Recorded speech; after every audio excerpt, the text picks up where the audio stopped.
Periodically, I have been receiving comments from an individual who believes that money is the source of the problems in this world. I've tried to engage the individual in a conversation, but all I get is one or two word answers that are composed in propaganda or rhetoric from the organization that he belongs to. Anyway, he believes that money is a tool used by the system. Are we not the system? Are we not a whole?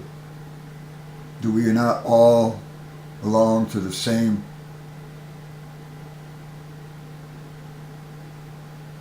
race, world? And do we not implement the system? I mean, the system gets into place because somebody makes a suggestion. And it cannot be put into place until it is posted and voted upon. Now, most people don't care. They don't care what other people are doing. They just let people do what they want to do until it affects their lives. So they're not conscientious. They're only conscientious when it affects their lives. So to think that there are them that are after us, them that are destroying the world, them that are controlling the world, that's us. Because we let those things happen. We let them happen because we don't speak up. We aren't conscientious from the beginning. Most often we are only concerned with our own selfish needs or desires or wants. And that's not wrong, because that's how we're taught. That's how we begin life, by believing only in what I want, what I desire. These people, according to their website, which I was directed to, believe that greed is created out of fear. A fear that there will at one point be not enough. So people tend to acquire and to accumulate. And actually the definition of greed is an excessive desire to acquire or possess more than is needed or deserved. But we don't learn that. We learn, as a matter of fact, we learn it way before we're aware of money or a possible lack of it. You can look at a playground where little children are playing, and none of these children have known want. They're healthy, they've got a house, they eat regularly, some of them are even chubby. And yet when they get on that playground and they see another individual that has something that they want, they don't even know why they want it. Maybe because it looks good, or maybe because the other individual is enjoying it. They'll reach over and grab it, to take it from the other individual. Is that not greed? Is that not taking something that doesn't belong to you, that the other individual clearly, it's in the other individual's possession, and they take it from them? Now, the other individual might be strong enough to take it back, and then a struggle ensues. But what is the core? What is the core of that whole action? I want. I want. These people suggest that if a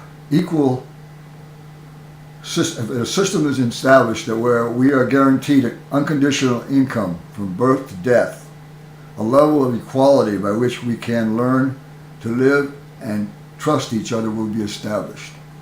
That is, if an individual doesn't have to worry about survival.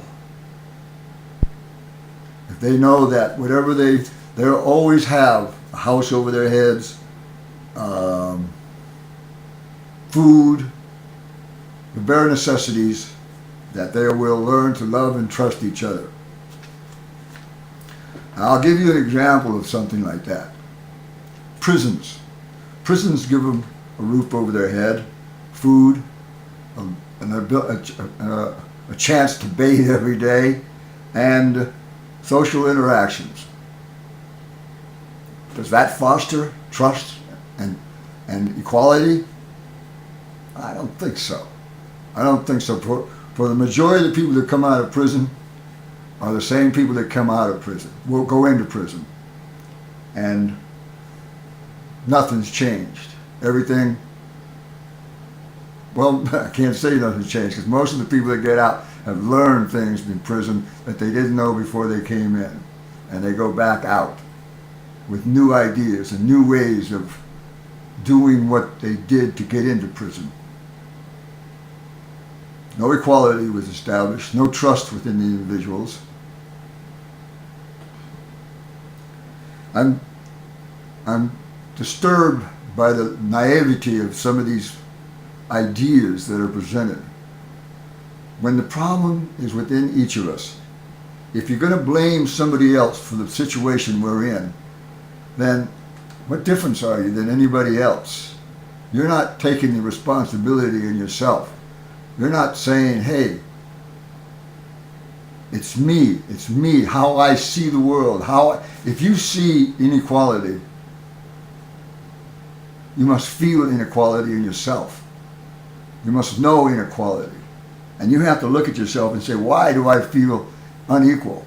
If you say having a bed, a roof over yourself, head, a meal, the ability to bathe is going to give you human dignity,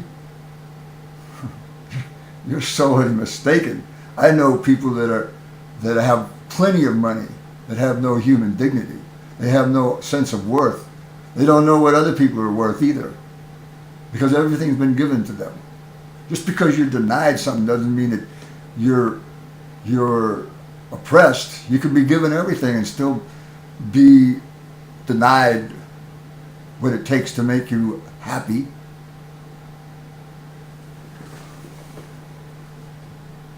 Well, if it makes you happy, believing that you have the answer by wanting to establish an unconditional system that provides for individuals, even if they don't work, even if they don't expire, even if they don't want to grow, then you're stunning the world. You're stunning life. You're dumbing it down. Competition is good. Competition is healthy. It makes us grow. It makes us want to be more. I don't trust anything that says to me, this is going to make you better. You as an individual. You independent. You allowed to be free. If you have to join an organization and follow the rules and stuff like that, that's just another system. That's just another organization. It reminds me, what you're implying reminds me of a H.G. Wells movie called The Time Machine.